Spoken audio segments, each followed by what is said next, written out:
Hi, this is Dee C Lee. You're watching the Break It Down show. Terrific. What an honor it is to have you on. Just for This is our viewers, Dee C Lee is a singer with a beautiful set of pipes that you probably were introduced to when she was in the Style Council. She's done so much more since then, and we're very, very happy to have you on the show. It's so lovely to be here. Thanks for having me. What are you up to? I'm actually really good news. I've just finalised. I'm just about to sign to Acid Jazz Records for an album deal, and I'm in the middle of writing that album right now. Terrific. Joining us as guest host, you can see down in the corner of the screen, is Matt Hoy. Matt, thanks for jumping in. It's an honor. It's an honor to actually be here with the legendary Dee C Lee. You know how I feel about Dee C Lee, but yeah, so pleased to be here, guys. Honestly, it's a pleasure. It really is. You guys go way back. I want to point out Matt, that I did not wear today to respect your dominance. No, you go for it, Dee. I was going to say, I want to take these off.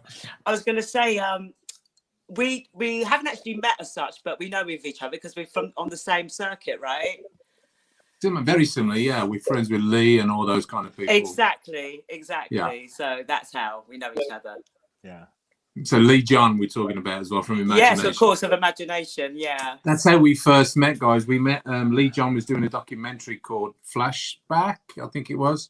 And it was all about pioneering black artists from the UK, from this, I think it was the 70s, 80s and 90s that have changed soul music within the UK. And obviously Dee was well in there with the company that was Beverly Knight and Dee, and there was Omar and Lee and Soul to Soul, and it just the list went on. It was amazing. It really was. Amazing time. What happens with that? Do you know? I think it's due out next year. I think you had a few investors, come through, but I think it's due out next year. But I've seen some of the footage of it, and it's an amazing journey of all these different artists. Oh, I'm so looking forward to seeing that. It will be fantastic once it's out. Yeah. Yeah, looking forward to seeing that. Yeah. Well, let's go back and talk about your musical upbringing. Talk about early influences and how you sort of started your journey. Well, for me, you're asking me, obviously. Yeah. Sorry, not used to all these different screens. I don't know which one I'm looking at here. Musical journey. Okay, so basically, like most kids, you like music. Growing up, listening to music and stuff like that.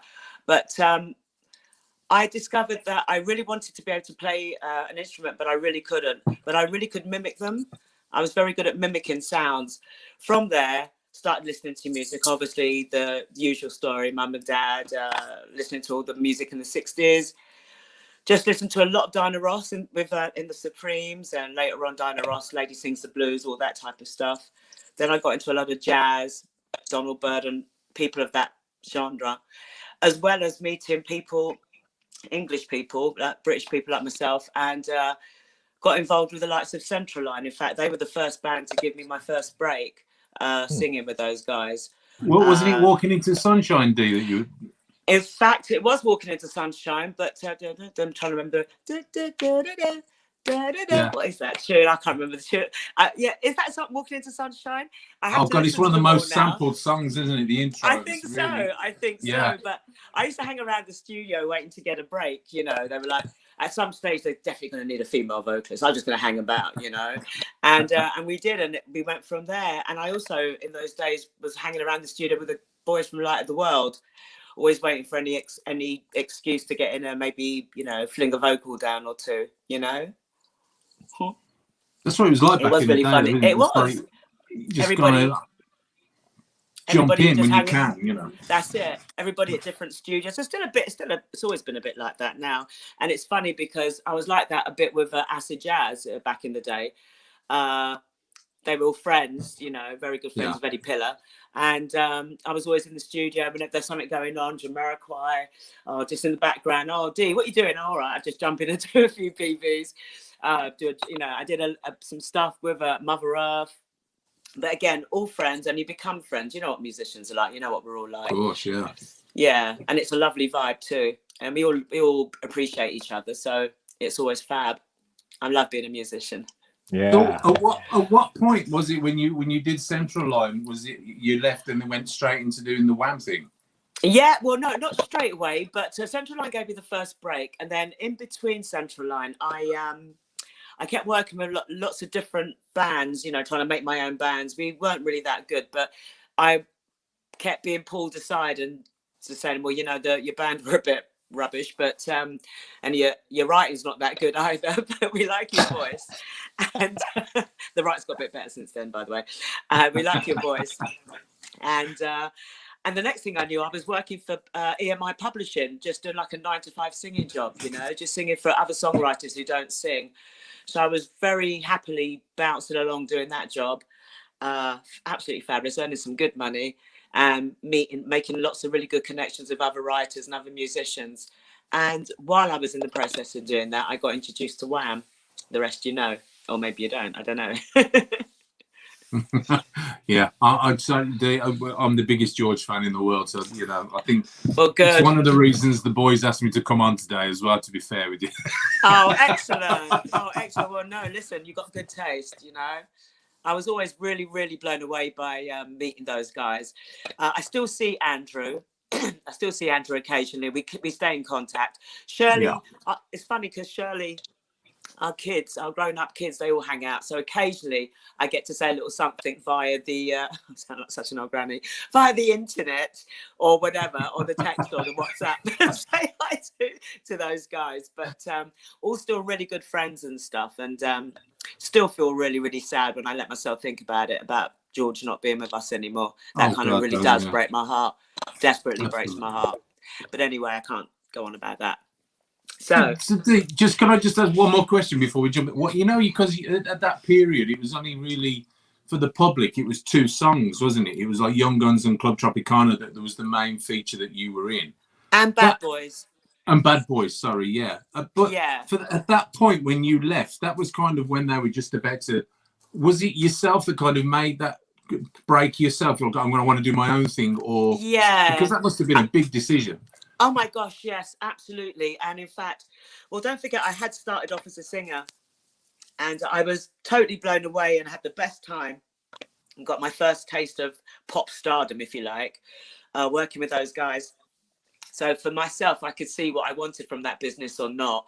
But as obviously, like most things, as they became a lot more popular, which was the whole point, they were going off. You could see first it was like pulling the girls out a bit, and then it was the boys, and then eventually George went solo. So everything was a natural progression.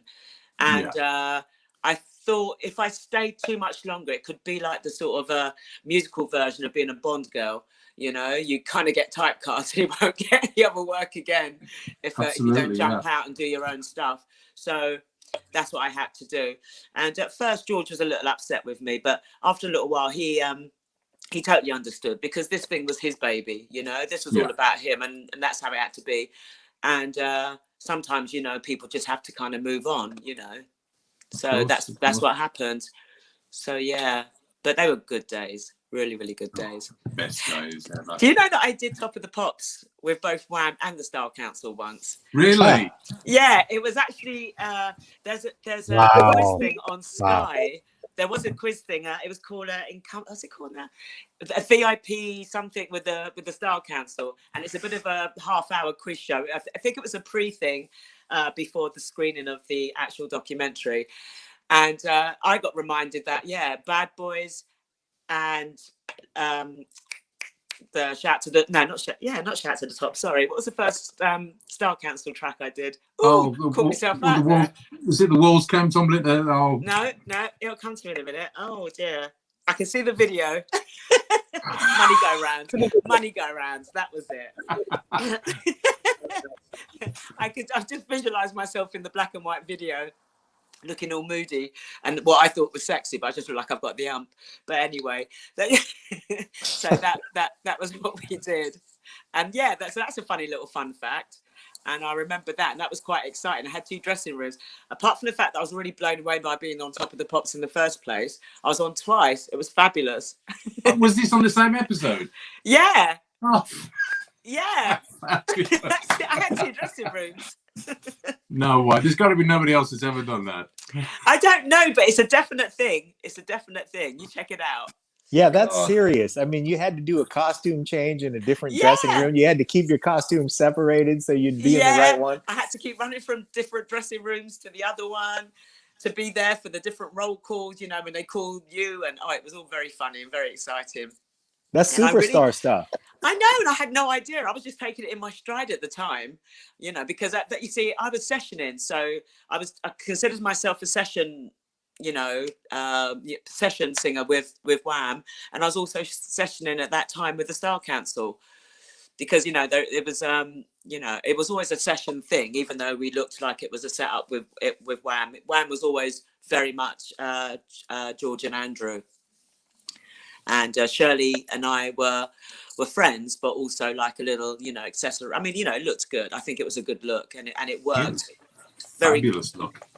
And I think also George. I was always really aware that George was the first person that was insistent on, I think, on maybe having a black girl in it, just to, you know, because it was those times, and he meant what he said. You know, the way we were. So it was a very London thing to be very mixed and stuff like that. So. Yeah. I know that was a kind of it wasn't really a big deal for us, but when I look back, I see that was quite, you know, a thing. Very astute, yeah. He was the Sly Stone of 80s London. He really was. He really was. He was such a in a lot of ways, really, yeah. Yeah, and also I remember what was really funny, the very, very early days, because Andrew and Shirley were dating. They actually were dating. George and I said that we were dating as well. So it made good pop. It made good pop nonsense to chat about. Magazine fodder. Exactly, that kind of stuff. So that's what was happening. You know what I'm having a lot of fun with in this conversation with you is the chronology of your story, of course, but just your little side comments. You love being a musician. And, you know, all of these things that you just kind of pop off in between sentences. I think they're the things that really make you colorful and interesting. I just saw this meme that it had a big bubble that was things that make you a great musician, and then a smaller sub bubble that said things that make you a great human being. Oh. And they were things like humility and love and spreading joy and stuff like that. And then practice and the musician things. But one of the things that was in, you know, that included in both bubbles, the human being bubble and the musician bubble, was not clapping on 1 and 3. So I'm just tossing that in there. I just go instinctively for anything. So sometimes if I was to start clapping in between the 1 and 3, you just have to deal with that. So as your songwriting has gotten better, I mean, you know, when you hung around studios just because you had the pipes to join in on anything, and you thought, well, somebody's going to need a singer, I'm just going to hang around here. Do you find making music as collaborative now as it was back then, now that everybody has home studios and stuff, and there are a lot less creative process? You know, like the fine tuning happens in the big studios, but of course. Well, that's a really interesting question, because not obviously, for quite a while. Sorry, I'm wriggling the back, so I'm trying to hold this with one hand. Let me see if that's working. But for quite a while, I hadn't been making any music at all. You know, I just I was a little disillusioned. Life takes over a little bit. I had other stuff going on, blah blah blah, as we all do. And then I discovered that everybody was just making music themselves, you know, in their bedroom, in the computer.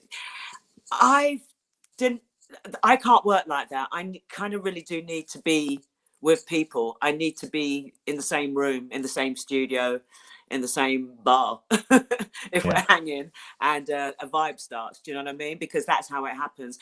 Or what I find I do now is, if the people I'm working with, they got like a vibe for like a backing track, I do feel things, backing track and a little bit of a chorus maybe if they want, but sometimes just a backing track.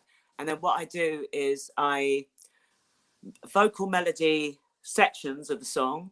I vocal melody what I want to be the verse, the chorus, middle eights, etc. And then I come back to it and write to that vocal melody as much as you possibly can to fit with it. And then along the way, there's tweaking of lyrics, tweaking of melodies, etc., etc. I can't play or can't even operate this damn this thing that we're doing now. So I have a real problem with computers and stuff. I just don't. I'm a very visual organic, righty person. Yeah, but buttons and things, they just confuse me, and I always press the wrong thing, lose the vibe, get in a pickle, want to smash everything up, and not really a good look. So yeah, for me it's much easier to be, that's the way I like to collaborate when I work with people. And then if we start off, if it's new, we start off with a backing track with a bit of a vibe. We, like I said, you know, I take the backing track, we listen, we get a little thing, and then we go together into the studio and put the demo vibe down and see what happens. So See the Day, how did that come about? How did all that start?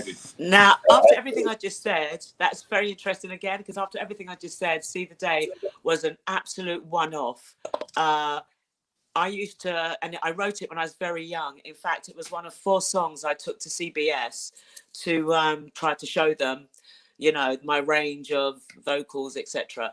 So I took the ballad was See the Day. I had an uppy thing called Selena Wawa, which eventually became the first single I ever put out. But it was very poppy, very Bananarama-ish at that time. And 2 other songs that I can't remember now. And the only thing that they didn't like was See the Day. They really weren't into that at all. And but I was convinced, you know, I mean, I had the whole melody, I had the lyrics, I had the melody. It was ever so simple, but it just came to me. It literally just came to me in a dream or something. I literally woke up one day and wrote it in like 2 seconds. It's the only thing I've totally written myself. For somebody who doesn't even read or write music, that's pretty good, right? Because it is an incredible tune. It really is. I mean, the melody and the structure of it is just sublime. So, and then thank also you. Well, I had to sing all that to my people, and they just got it straight away. A cappella.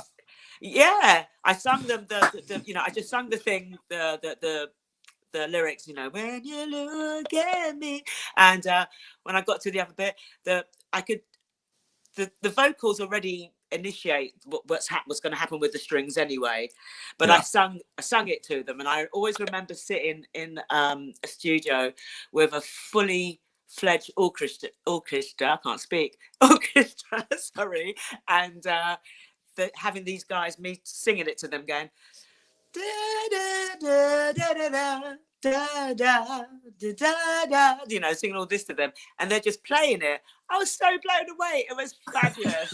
It was like, oh my god, these guys are fabulous.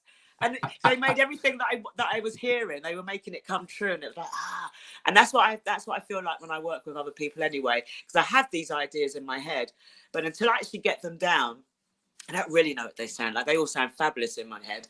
But then there's also in my head, there's like backing vocals, there's a lead vocal, there's guitars, there's and I'm trying to pin something down to start with and you know, take it from there. So am I wriggling this camera around a bit? I am, aren't I? Sorry. No, it's okay.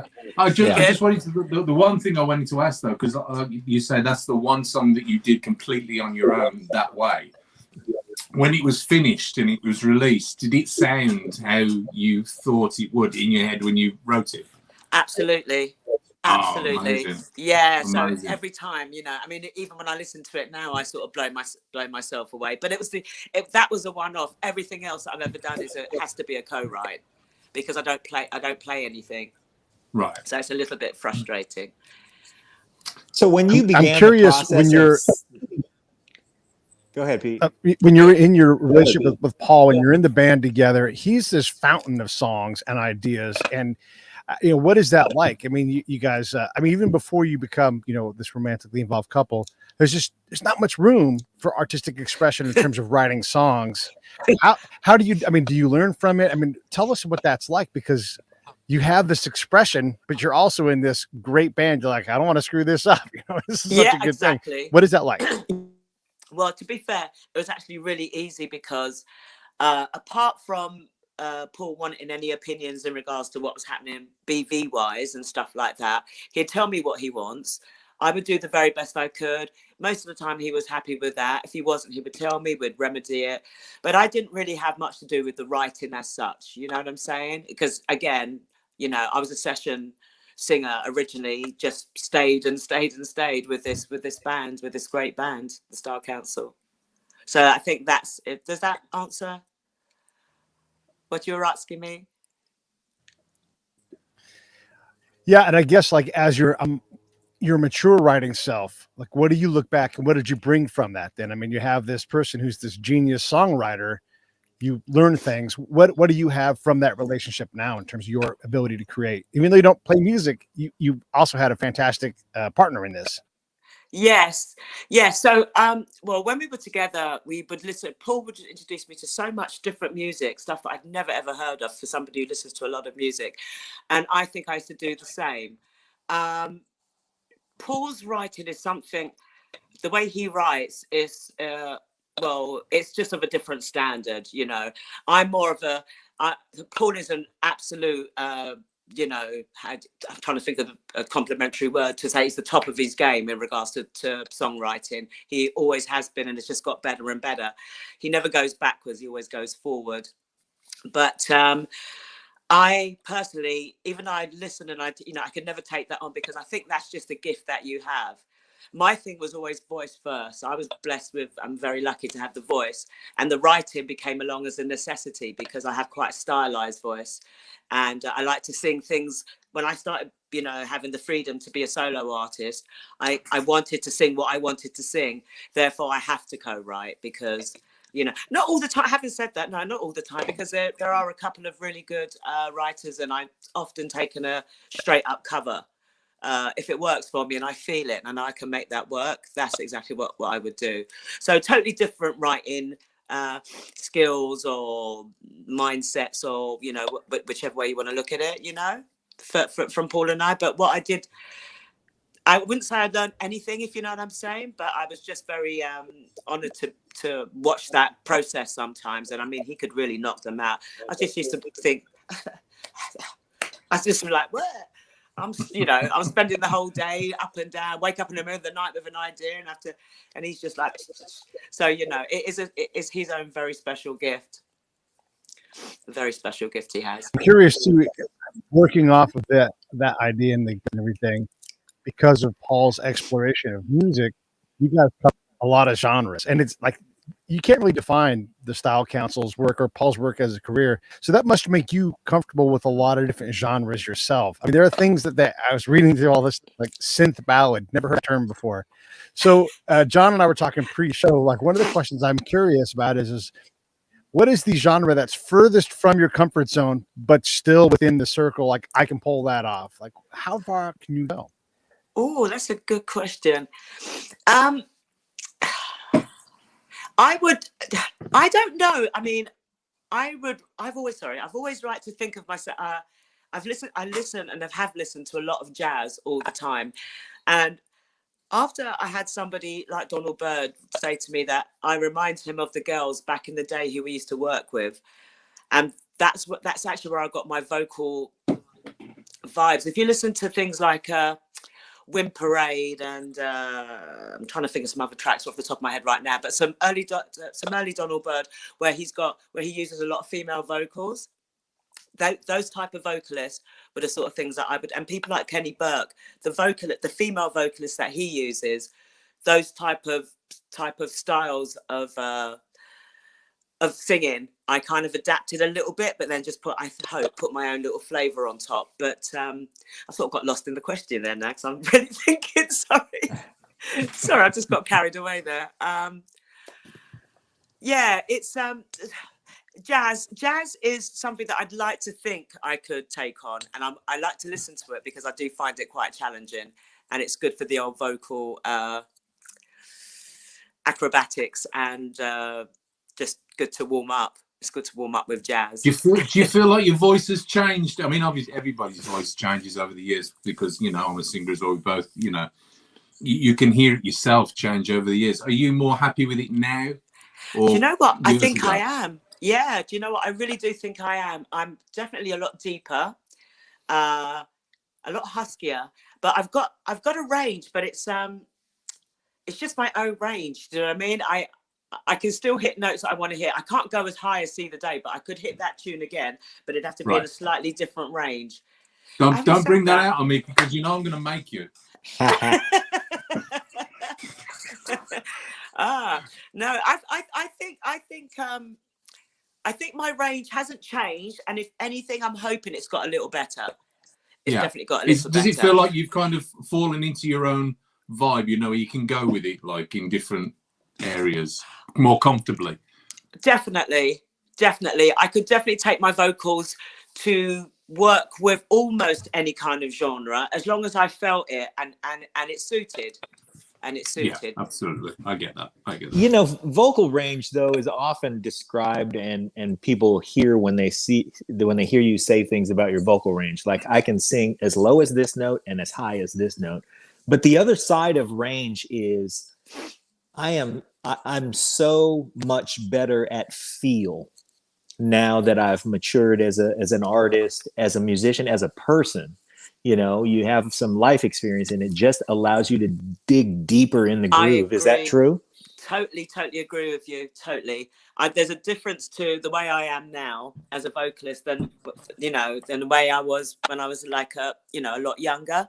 And that was good. That was a good time, and it was a good time vocally and all the rest of it. And then after a while, I just started to notice that my voice was getting a bit deeper, and I wasn't sure if I was ever going to be in a situation where I could hit any of those high notes. I can, but it's with feeling and it's in a different way. Do you understand? Yeah, absolutely.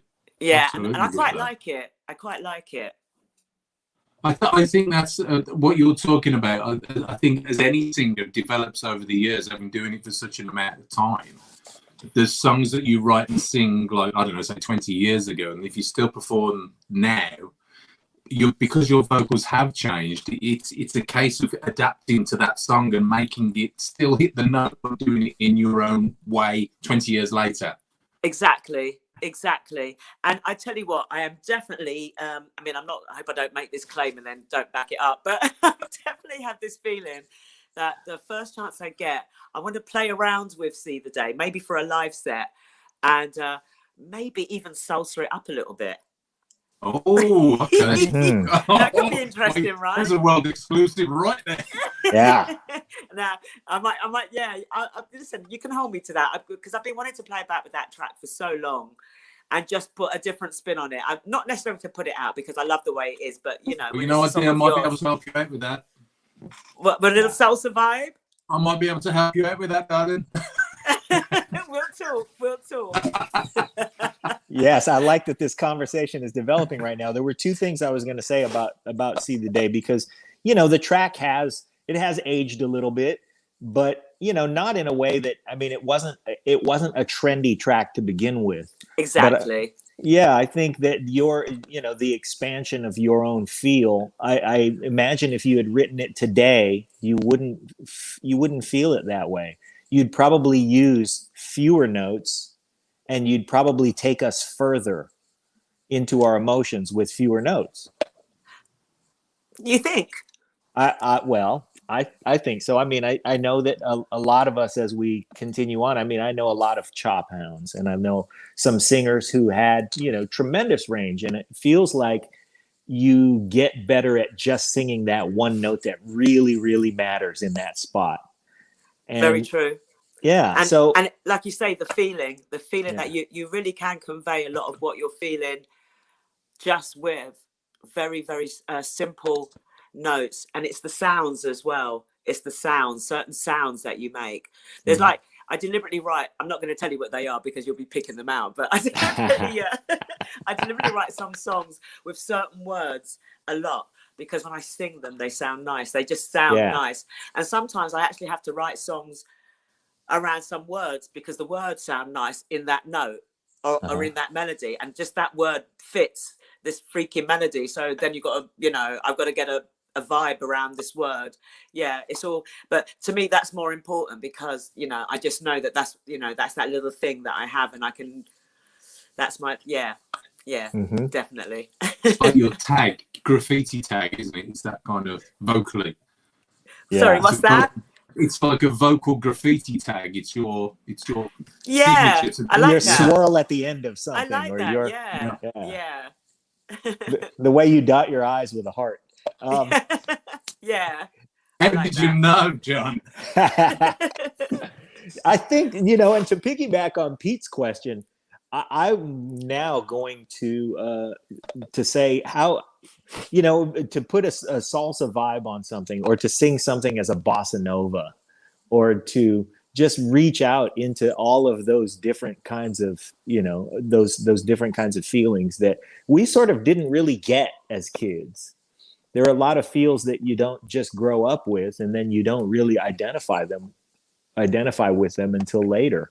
And since your songwriting has gotten better, would you say that you are that your songwriting and your singing has developed in tandem, like they feed each other?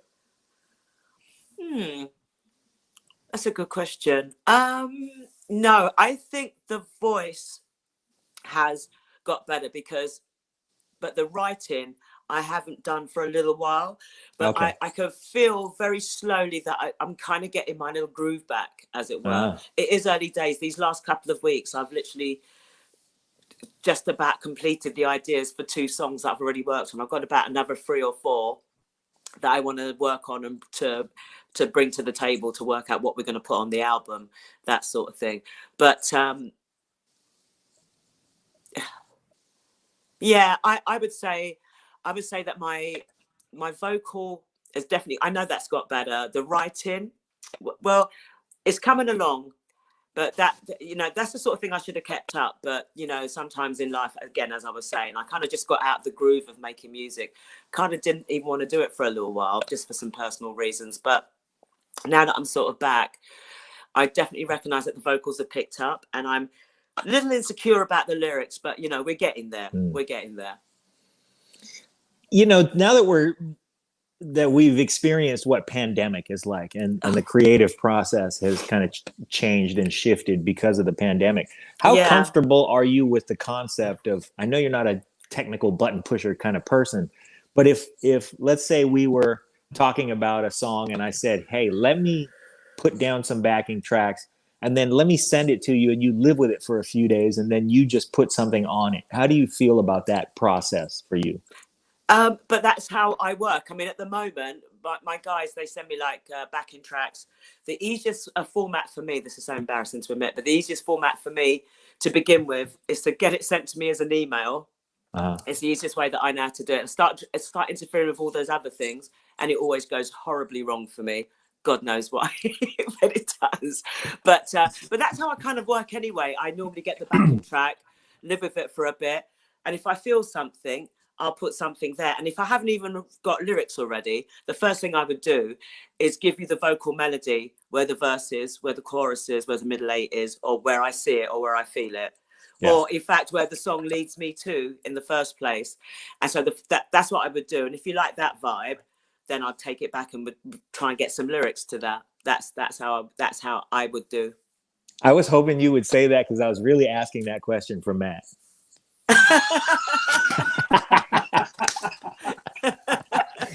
Do you know, John, as you said it, I thought, I'm so glad you asked that question. I love writing with different people. Matt, you could do that. If you got some vibes and some backing tracks, you could always send them on. And I'll do that. I will. Cool. Done. Yeah. Done and dusted. Done and dusted. Can I just ask you, Dee, back in the day, you had this kind of style set in mind, like we see today, and the vibe you wanted to achieve. How is your musical career and your interest in music and the styles that you listen to, how has that changed for you over the years, and with what you write now, how would that sit with you? I'll be honest with you, I don't think anything's changed that much at all for me musically. And if anything, which I don't mean to sound ignorant, but I mean, I'm sure there are 1 or 2 sort of up and coming artists that are really fabulous, but I don't seem to know how to get to that, because I can't listen to all of it. You know, I have to, just because of who I am and what I do. And, I'm not one of the, I wouldn't say that I can't adapt, because of course I can adapt, but what inspires me is always what the stuff I listen to. And that's anything from 70s sort of, like that soft rock stuff, like Eagles, Santana. I like those kind of bands. I like Fleetwood Mac. I like Kate Bush. And then I like a load of jazz. I like a lot of that good stuff. I like a lot of jazz funk. I like old school soul, Bobby Womack, people like that. I like some of the new, old school hip hop. you know, early 90s, late 80s, all that type of hip hop, all those gurus, all those kind of that type, all around that time. I loved all of that. And there is the newest band that I've heard that I can remember off the top of my head, and I really like them. They're called Blue Lab Beats. Ever heard of these guys?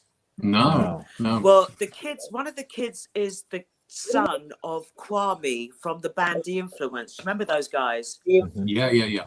Well, anyway, I'm going to try and track them down, but not now, because I've just got to do this thing. But once I've got this album, you know, this project underway, I'm always looking at other projects to do some writing and stuff like that. And those guys I like. You should maybe check them out. They're pretty cool. Yeah, and they're who I like for youngsters. They are very young, but they've got like an old feel to their stuff. Yeah, okay, yeah. And this was where you would fall in hand with acid jazz, because I didn't realise they were still going. You know, acid I mean, jazz. That's iconic in itself from the 90s with Jamiroquai and Corduroy and all those. That's right. And they were all friends of mine, but, you know, they're all still in business. After the documentary, I bumped into the guys and they were like, "You haven't retired, have you?" And I was like, "No, I don't want to retire." I thought I did, but I don't. So they were like, "Well, we have to do something about that." And here we are. And it's happening. So I'm ever so excited. I'm really excited to be making music again. Really am. And on top of and any day now, I'm going to be a grandma. My kid's about to have a kid. So, yay. Oh, wow. Congratulations. Thank you. So, yeah, the times are really You're going to be Andy. So what's that? I said you'll become Nan D. My Nan D. No, Nan is good. See, Nana D already. Nana D or Mamacita. I like that. Mamacita. Why? And Matt, I want you to follow up with your answer. I know we've asked you before, but it might change.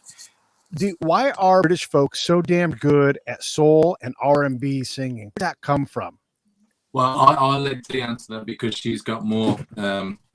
She's just far better than me. I don't know about that, honey, but no. Let me ask that question slightly differently. Okay. What I think the appreciation I have for British soul music is that you seem to find the things about American soul that are missing. I had this conversation with somebody quite a few times over the years, and just recently.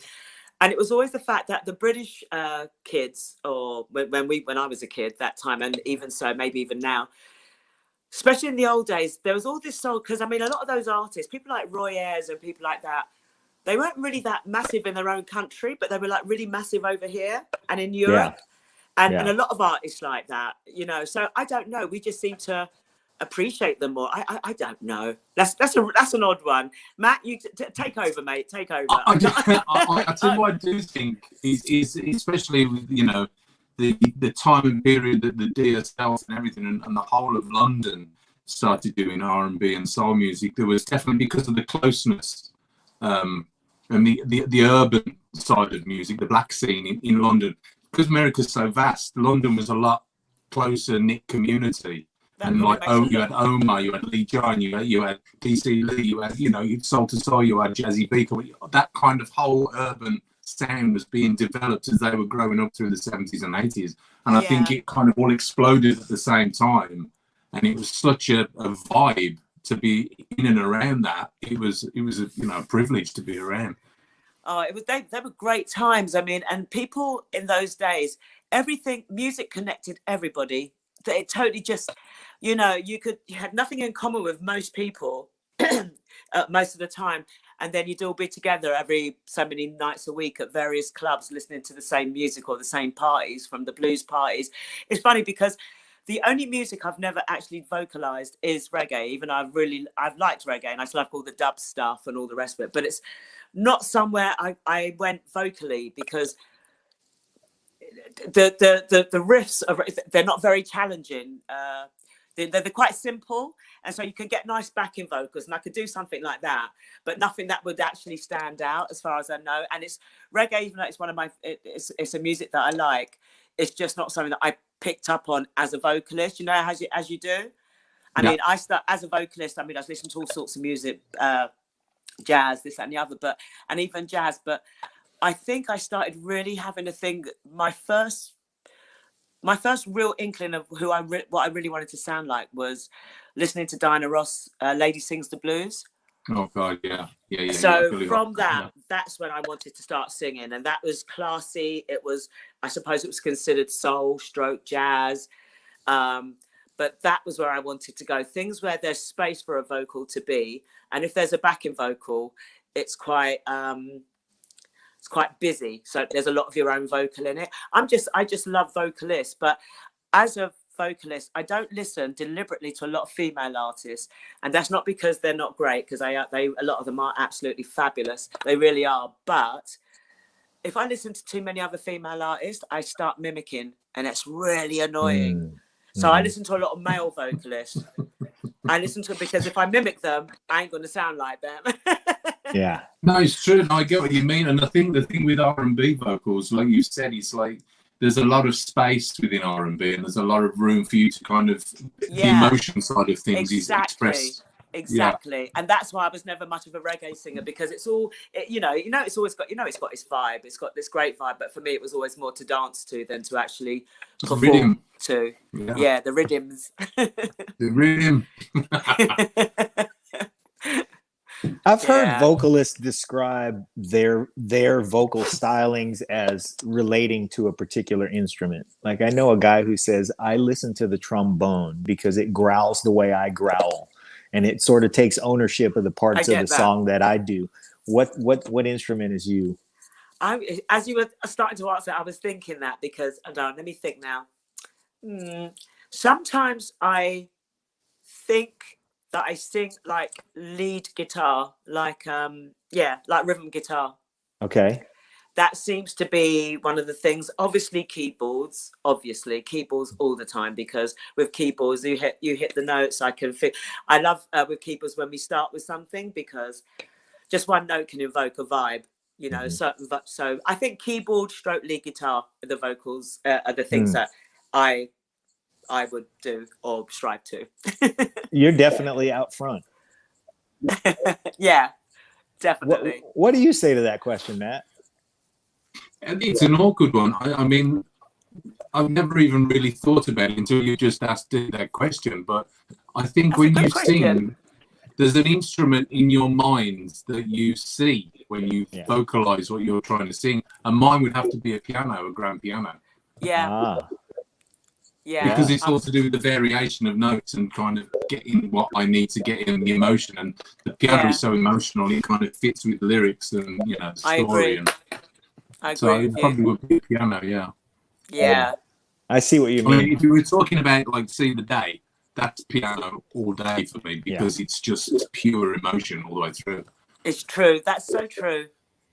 Well, the syllables in the song too are percussive, like a piano. Like you were hitting those notes. Yeah, so that was it. You're right. So maybe not so much lead guitar. Maybe that's just me would like to be able to play that. Well, in that song, but keyboards, definitely follow the keyboards as a vocalist. Yeah, defo. Yeah. Okay. Because See the Day is like a waltz, isn't it? It's like and it was all very unconscious. I know, just unconscious. The beat and everything. It just came to me. Yeah, it's so good. Oh, thank you. I'm still very, very proud of that. But I'm really looking forward to coming up with some new stuff. And I'm writing with some really fabulous people. Paul Barry being one of them, who's quite a prolific and very successful writer. And he's given me a couple of fabulous songs. One of them slightly Sade-esque, as most I can say. But we're really loving that one. Yeah. Well, I can see the similarity vocally between you and Sade. That's, as you were saying now, your voice is getting deeper. Yeah. I've always liked Sade. Again, just very simple, but it's all about the notes. And if it just all made sense, and so very smooth, incredibly smooth. And very, very old friend of mine back in the day as well, that girl. I haven't seen her in a damn long time, but I hope she starts making music again. I think a lot of us from those days, I think a lot, I think it's our time to come back. I mean, if there was ever a woman who kind of put a stamp on a style and a movement, it was definitely Sade. Oh, she's fabulous. She's fabulous. I really liked her. Yeah. How about as a writer, the way that you express love? Would you say that as you gain life experience, you get better at expressing love through song? Don't know Or is so that much or is about. that better through fresh eyes, the fresh eyes of a youngster? I'm not sure. That's a really interesting question. That's a very deep question. I have to. Yeah. Do you know what? Let me think. Let me come back to it now. That's quite deep. I'm already setting That's you quite up for deep, that part one. 2. I'm going to send Okay. you away with some things to think about, so that we already set you will. up for part 2. So far, just to recap, we've heard that there's some collaboration that's going to happen. Matt's going to write some things and throw some things by you. It sounds like you're going to pass them back and forth and maybe come up with some songs for us. And then now you're going to think of a few topics that we've started here, so that when you come back, we can talk more about them. We would love to just chart your progress in your comeback as a singer and a writer. You know, we would love to do that. I would Just love check to in share with you that with you. periodically. I really would love to share that with you. And you have all information of Jill and everything, and she will definitely keep you in the loop. Terrific. And so that maybe the next time I see you, I'll be playing you some of the new stuff and all the rest of it. Oh, please. Yeah. Please. Yes, please. Can we really briefly get into the documentary Long Hot Summers? That was so good, and I want people to know that it's out. It was such a I just loved watching it. And I know we were talking about the sophomore. What did you think of the song at the end? What did you think of that impromptu number that we did at the end? Did you catch that? I love. Before I answer that question, I want to say this. Today, in modern times, if the Style Council existed, you would have a fantastic agreement with Bass for all of the penny loafers that you guys sold. Because everybody again? Sorry, you just broke up then. You guys sold millions of penny loafers and never got a dime from Bass or anybody who made penny loafers. Yeah, you guys would have a shoe deal. That jam at the end was great. It was great. Did you? I mean, and it was so good to work with the boys again. We had such a laugh doing that. And we didn't tell anybody we were going to do it until the last minute. And so that we were hoping that was a really nice surprise for the, for the fans, as it were. And so I'm glad that you liked that. And that was our little twist. That's our little impromptu version of It's a Deep Sea. Yeah, that was cute. It was great though, because that song translates into middle age, right? And the way you guys delivered it, it was a little bit more reflective than the original version. It was fantastic. Exactly. And again, it's what's made me, because making music now, I didn't think, that it could be. Well, it just seems to be. I mean, I haven't lost any interest or excitement for it at all. I did for a little while, but it wasn't necessarily the music. It was just my state of mind at that time, a few years back. But, as the circle of life goes round, it's all good. And I'm feeling really good again. And I'm so excited that the thought of making music again is really sort of keeping me very happy and keeping me out of mischief, which is a good thing. That's always a good thing. Yeah. Keeping you out of mischief. Okay. Yeah. I'm not sure I condone that. I would like for you to be in mischief. Mischief is good for songwriting. That'll come after the album, and then that'll help the second album. That's how it's going to go. Yes, indeed. You know what? I want you to take a good look at my face right now, because I think you and I could be distant cousins. Let's have a look. Let me put my glasses on. Hold on. I think there's no way that 23andMe puts us together. But I just watched you laughing, and I was laughing at the same time. And I thought, you know what? I think Dee is my distant cousin. So while we may have no genealogical backup for that theory, I'm going to claim you anyway. Oh, thank you. You're so sweet. You know what? I think that now that we're encouraging some collaboration between you and Matt, and that I should probably volunteer to take that track at some point in the process and put the drums on it. Sounds good. I'm just going to volunteer that. Let's do it, boys. Yeah. Let's do it. We can go global. Yeah, absolutely. Well, listen, you've got time to get some vibes together for me because I'm a little bit inundated for the next 5 minutes, as it were. But start thinking of something and get it together. Because once I've done what I've done, I just want to keep working, and I just want to keep off to writing. the races. Yeah. Have you got baby. any dates set, Dee, for the album releases, singles, anything like that? Well, realistically, we've just signed and blah blah blah. So I would imagine that we'll probably want to be putting stuff out sometime next year. But the rest, I won't say any more than that because it is literally totally fresh. I'm writing frantically. Everybody's excited. I might go and meet them all next week for a drink and sign on the dotted line as well. But I better sign first before the drinking, and then and then get back in the studio. And between now and then, I mean, that's why I'm actually at home on a Friday night. Mind you, I'm normally at home on a Friday night these days. But just been writing. And I just stopped, put a little bit of lipstick on, and thought I'd come and talk to you guys. You see, that's commitment. That is right there. Yeah, baby. No. I don't buy it. I don't think Nana D or Mamacita, either one of those fits the bill with I'm home on Friday night. Yeah, I'm home. I'm home on Friday night, but not for good. Not for good. I've got to get these tracks done. So I'm just like staying I have to keep myself in a certain frame of mind. Yeah. Because these days, I mean, they say they can multitask, but I don't know. I'm letting the sisters down because I'm not very good at the multitasking. So therefore, I have to spend a lot of time just in the, in the vibe of what I'm working on. Just keep it on playing all the time, listening to it all the time, thinking about the lyrics, etc. But it's fun. I've got to ask you, are you going to go out and play live with this as well? Of course we are, babe. I can't wait. I can't wait to do. Nice. More than anything, I'm really looking forward to performing live. More than anything. Yeah. Fantastic. Yeah, sorely missed as well. I think the last 18 months. Listen, guys, sorry. Yeah.